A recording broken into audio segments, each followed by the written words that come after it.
Hello, ഇന്ന് നമുക്ക് നല്ലൊരു ക്രീം ബണ്ണ് ഉണ്ടാക്കാം.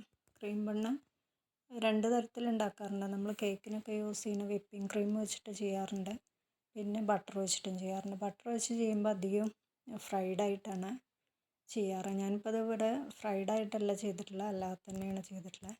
അതിന് ആദ്യം ഒരു 40 ഗ്രാമോളം ബട്ടർ, റൂം ടെമ്പറേച്ചറിലുള്ള ബട്ടറാണ് എടുത്തിട്ടുള്ളത്. Butter melt ചെയ്തെടുക്കരുത്.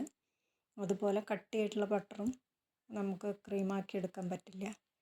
അപ്പോൾ അതിൻ്റെ കൂടെ ഒരു 3 ടേബിൾ സ്പൂണോളം പൊടിച്ച പഞ്ചസാര എടുത്തിട്ടുണ്ട്. മധുരമൊക്കെ നിങ്ങളുടെ ഓരോരുത്തരുടെ ടേസ്റ്റ് അനുസരിച്ചിട്ട്, അതുപോലെ എത്ര ക്രീം വേണം എന്നുള്ളതൊക്കെ നിങ്ങളുടെ ഇഷ്ടത്തിനനുസരിച്ച് ചെയ്യാം. അതിൻ്റെ കൂടെ ഒരു 1/4 ടീസ്പൂൺ വാനില എസൻസും കൂടെ ചേർത്തിട്ട് ഒന്ന് ക്രീം ബീറ്റ് ചെയ്തെടുക്കുക.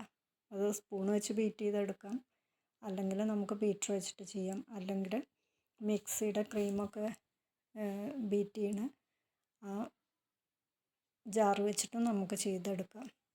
എന്നിട്ട് നമ്മുടെ ബണ്ണിന് അരിക് മുറിഞ്ഞു പോവാതെ 2 പീസാക്കിയിട്ട് എടുക്കുക.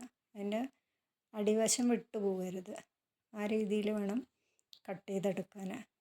ഇത് ഇങ്ങനെ നീളമുള്ള ബണ്ണ് തന്നെ വേണമെന്നൊന്നുമില്ല, റൗണ്ട് ബണ്ണായാലും കുഴപ്പമൊന്നുമില്ല.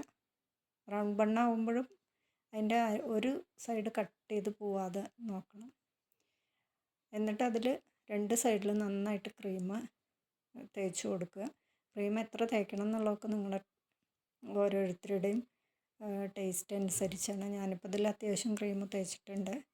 അപ്പോൾ ഇങ്ങനെ ഒന്ന് എല്ലാവരും ഉണ്ടാക്കി നോക്കും, എന്നിട്ട് അഭിപ്രായമൊക്കെ പറയൂ കേട്ടോ.